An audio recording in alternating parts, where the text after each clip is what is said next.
All right, guys, our first session, Driving for Dollars today. We are heading into an East Hanover township, and I'm just going to do a bunch of bobbing and weaving as I'm looking for different properties that make sense to tag. I'm seeing a lot of properties that are in pretty similar condition. I'm waiting for something to, stand out for me. We do have some homes that are clearly a little bit bigger than most of the capes that we're looking at. But I'm not sensing that the area is fully, turned over yet. Some areas look like you got flippers doing projects every other street.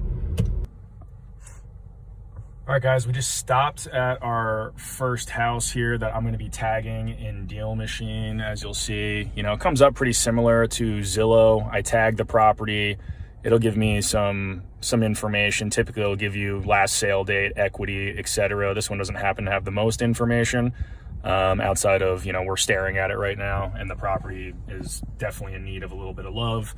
It's near power lines as well, which is not the best, but, there's some things that I'm noticing on the roof. Probably needs to be replaced or is near replacement. We got some junk outside. There's just a general blandness to the house. That's kind of just like, asking us to tag it. Before we proceed here, I'm actually going to set up a highlight or a filter within the Deal Machine app. I'm simply just I'm going to keep it very high level. I'm going to go into, you have a lot of different options here: vacant properties, owners who own multiple properties, pre-foreclosure, et cetera, et cetera. I am going to go into purely just equity. All right, so this is what it looks like once you apply your filter. This is just a high equity filter. So now that I'm driving around, I can see all these highlighted plots are homes that are 50% or greater. There's all sorts of toggles and tweaks that you can make, like I said before, pre-foreclosure, absentee, etc. I'm going to set up a rule that essentially says everything that is, above 50% is what I care about. So we're going to set that up. We're going to continue our drive and, hopefully find some more properties here. All right, cool. So we're continuing our drive in East Orange. We tagged our first property. We're on a block with a lot of similar square footage properties. Still got these power lines that are lingering over top of us. Looks like we so far only have one property that I've cared for to tag. My highlight or filter is now in play on my Deal Machine app. I'm going to take down this 13 property. While it's clean, there's good landscaping. Sometimes you just have like a gut feel, and there's, one of those things for me is when you see these like weird metal awnings. It's just something that I typically tag down. I don't have a rhyme or reason for every single thing I do, but as you do your own Driving for Dollar sessions and you start to get a good feel for your neighborhood, you're probably going to have these similar type of thoughts. So we're going to add this lead. Great. And actually, Deal Machine, another feature I should add is it does have the ability to start a direct mail campaign immediately. It's a little bit more expensive. I think it's like $1 a send. You can find better companies out there. There's one that I use called Postcard Mania. Feel free to reach out, ask about that. We can give you a referral and get you, a little discount code. But certainly useful if you're a direct mail guy, just jumping right into the marketing as soon as you tag the property, kind of set it and forget it type of thing. So we're getting out of this. This is a bit of a dead end neighborhood. We have this is an accessory structure that we're driving by. I need to get a better look at what's going on with the primary home, but very well might be something that we should tag. It is on a fairly busy intersection here, but again, that shouldn't necessarily deter you from taking down or jotting down a property that looks like it's distressed. So we're going to cruise by this property and see what it feels like.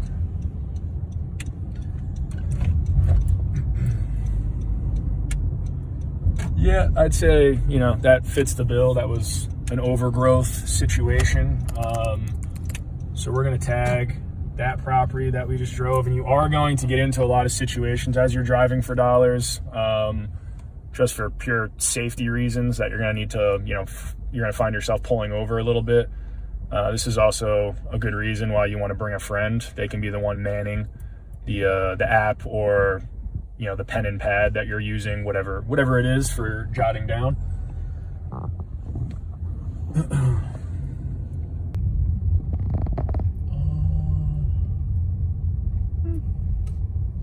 It's not so bad. Yeah, we got the tents in the back. The tents. Don't see many tents around here.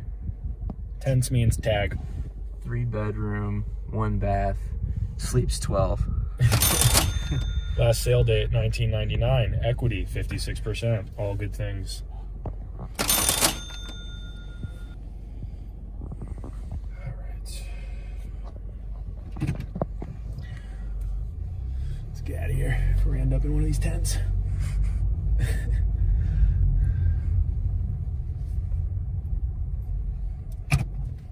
$27 Warren. Yeah. Yes. Okay, yeah. Dawn just sent me comps on it. I did some comps yesterday, so I'll need to dive into hers, compare, and I can get back to you. But what were you projecting as the ARV for that? Oh, I've got too many thoughts at this book. Or we can do something else. Or the house is right now 3,000 square feet. We can just chunk 1,500 to 2,000 square feet. Go for 3.8. There's things to do. Keep cracking at it. I'm trying to find some more properties. No, that's it. Bye-bye. All right, very good. Bye. Whoa. Yeah, I mean, as far as the density goes in this neighborhood, I like what we're looking at. So a couple things I typically avoid when I'm driving for dollars. One is like, A+ type neighborhoods. It's just tougher whenever you're dealing with a higher level of sophistication. To break into those markets the way that we're attempting to do it, and also neighborhoods that have properties that are super far spaced. In Jersey, you don't really have a tough time with that, especially in like Central and North Jersey. It's very densely packed. But the setbacks that we have on these homes, it's really just a numbers game, right? So the more homes that we can drive by in kind of like, a working class, middle class neighborhood, the more likely that we're going to be tagging more properties. This is a property I could decide to tag just relative to what's going on in the area. The siding's a little bit beat up. And another rule of thumb that I generally subscribe to is if you have like an inkling that you want to tag a property, just go ahead and tag it. It's a pretty, relatively low cost, situation for you as far as, what are you paying for? The app, $50 a month, and, some skip tracing that ends up being, pennies to get the phone number. So keep that in mind as you're kind of fancy about what you want to do with which properties you want to tag. All right, cool. We got another property here. Another sort of, blandish looking property, good size property, 3-car garage. Not so typical for the size of the home that we're talking about here, but just has the overgrowth feel. You got some, roof stuff going on. It's just one of those properties that feels like there could be a situation. So we'll take that down. Just before we did drive by an MLS listing. Typically, I don't care so much about properties that are on market. However, if you do end up passing a property that has a for sale by owner sign on it, why not? Regardless of the distressed look of it, clearly they want to sell. It's not getting the same exposure as an MLS lead is. So, kind of throw your name in the hat. Maybe you're an agent as well, and it's something that you care about. Here's another property where one of the signs is just like a lot of cars in the driveway. We have, 5 cars in the driveway. Looks like these guys might be some sort of mechanic given the tow truck. But this is just something that, I'll typically take down when I see a bunch of cars, not necessarily crammed, but, a bunch that we're seeing in the driveway here. Continuing my thought on the signs that you're going to see, the MLS signs, the for sale by owners. So definitely reach out to those for sale by owner people. Maybe even warranted a door knock, even if you don't see them outside. Just go ahead and knock. They're kind of giving you a free pass to do so, being that they're selling their home. Other things to think about as you're driving that aren't necessarily property related is, if you see any postal workers, you see any dog walkers, or anyone of the sort that obviously is in the neighborhood quite a bit, there's good sense in just stopping, having a conversation with them for two reasons. One, you can ask them like, hey, you're in this neighborhood a lot. Are there any properties that you think really need attention, that either need a rehab or just feels like there's something going on? And you can incentivize these people by essentially saying like, hey, listen, if it turns into a deal, you know, I'm happy to give you $1,000.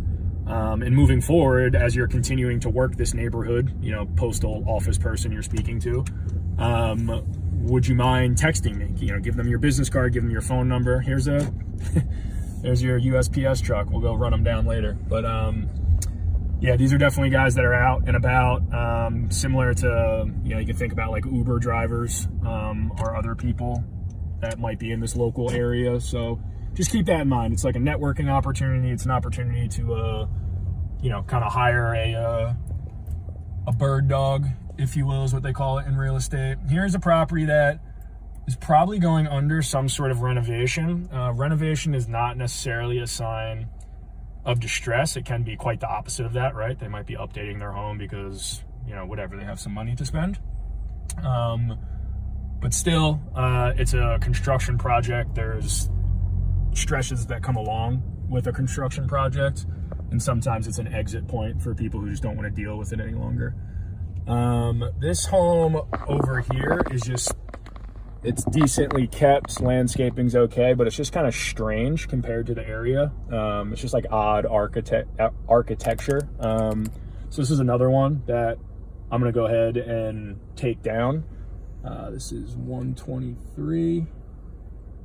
Add lead. This one's actually LLC owned, which is interesting. I'd say the LLC owned properties, we typically have less of a chance of converting, simply because it's likely already owned by an investor, or at least a person that's a little bit, you know, savvier in mindset, and they will not be willing to give any sort of, you know, discounted price.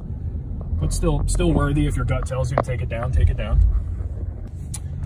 All right, guys, we just drove by a vacant lot. Before we get to that vacant lot, let's go ahead and take note of some of these ugly Christmas trees that's hiding this house back here. They got solar panels. It's just a strange wall of trees. So we're going ahead and take this one down, and we're going to proceed to checking out this vacant lot up here. So you will notice, you know, whether it's double lots or vacant lots, it looks like this particular property could be available. It might have to be a subdivision. I can't quite tell at this moment. It actually looks like a pretty big parcel, and it's owned by Sunnyside Builders. We have a Sunnyside roofing company here.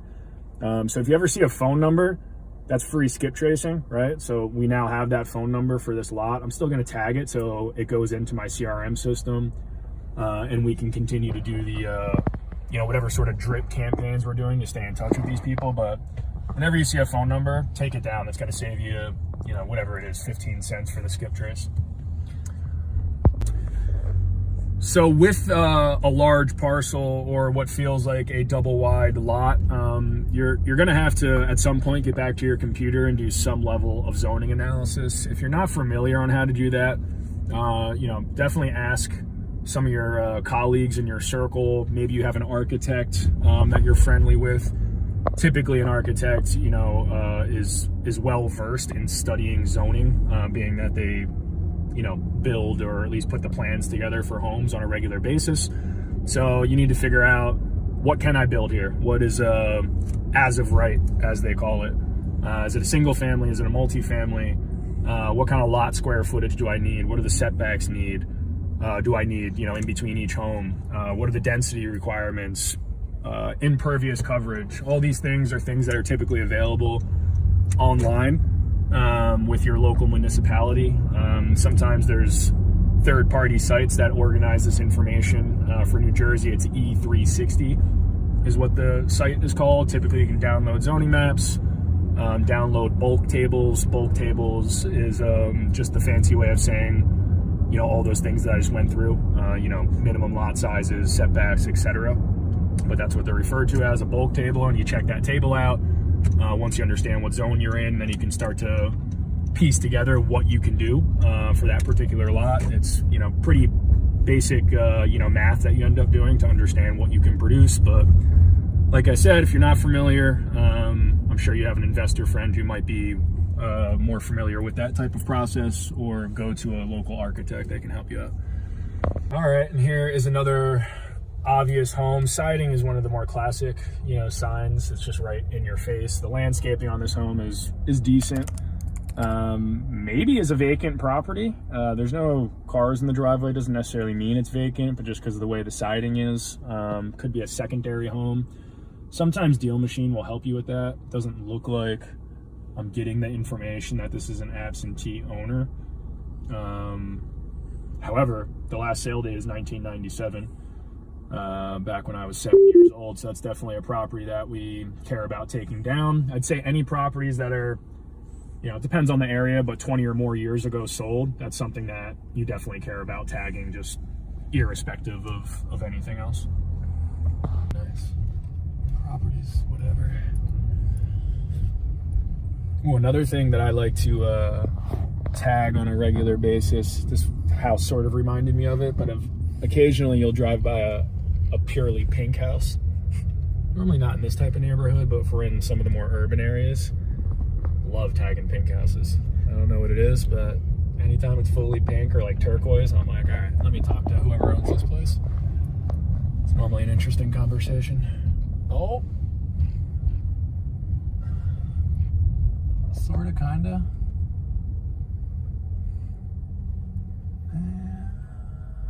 It's definitely something I care about tagging. Question is, do I care about going to talk to this lady? Let's see. Let's look at some of her stats. Let's creep on her a little bit before we jump her.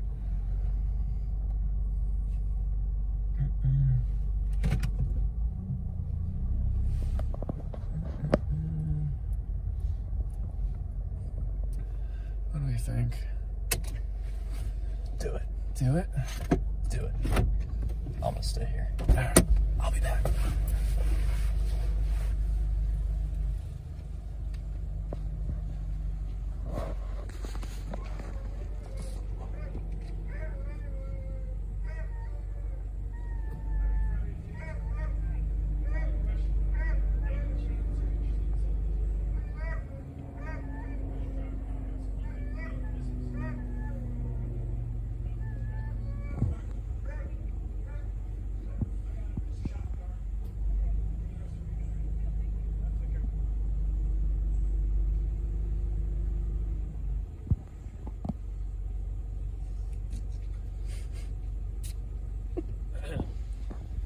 We had a very polite conversation, which is always good. And she's not interested in selling for a couple more years, but that's okay because we tagged her. She will probably end up in our cold drip, which will stay in front of her for the next year or so, and maybe that comes back to the top. We have a conversation. We'll see. Dog walker. Oh, this guy looks like he could be an interesting cat too.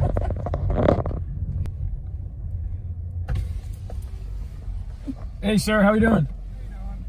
Any homes in the neighborhood that you think need a little bit of work? I'm trying to look for a rehab opportunity. Not that I know of. Yeah, I'm just kind of driving around, enjoying my Friday, you know? I don't know, a lot of people around already had stuff done. Yeah, okay, fair enough. Well, enjoy your walk. Thank you. Have a good weekend. You too. Take care. You know, some people you care to look for the future relationship. Others, it's kind of just a one and done. But here's a good representation of something that was newer built. This bigger guy over here, and you start to look at that, and you're like, hey, why can't this one here be that, right? So I'll tag this one. It's 29. Not necessarily because it's right next to the new build, but it has some of the feels of something that I would have tagged anyway. Richard Burns.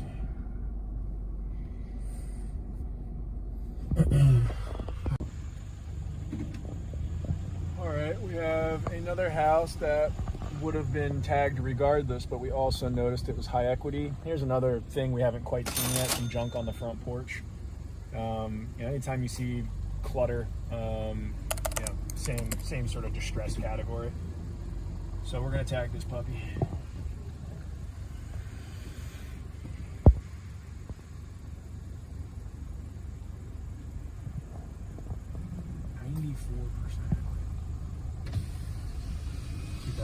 Sale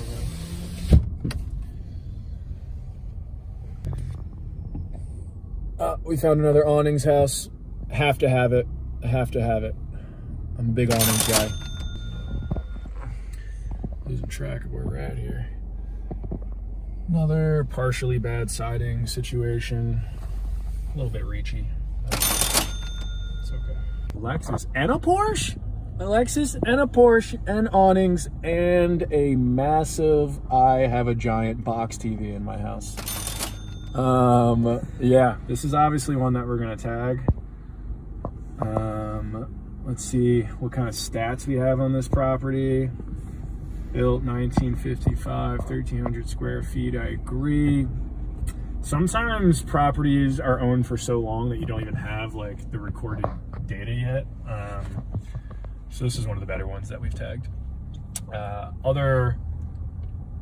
have another property. I don't know if this is a shared driveway. No, it is not.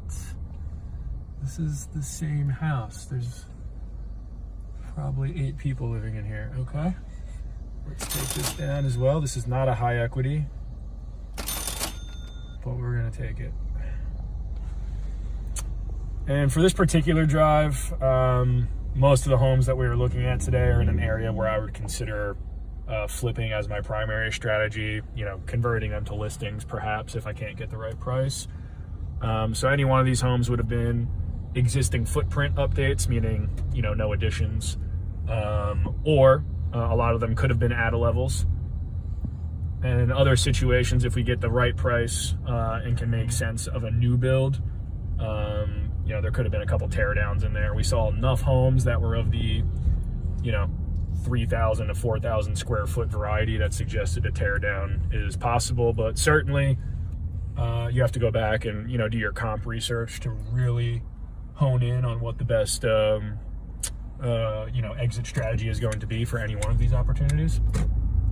So keep all those things in mind depending on the areas that you're driving. There's always going to be some research to be done. Typically not until you get in touch with the owner and understand that it's even a lead that's interested in selling. You certainly don't want to spin your wheels on exercises that are really just futile. If you don't know they want to sell, then why are you spending effort on it?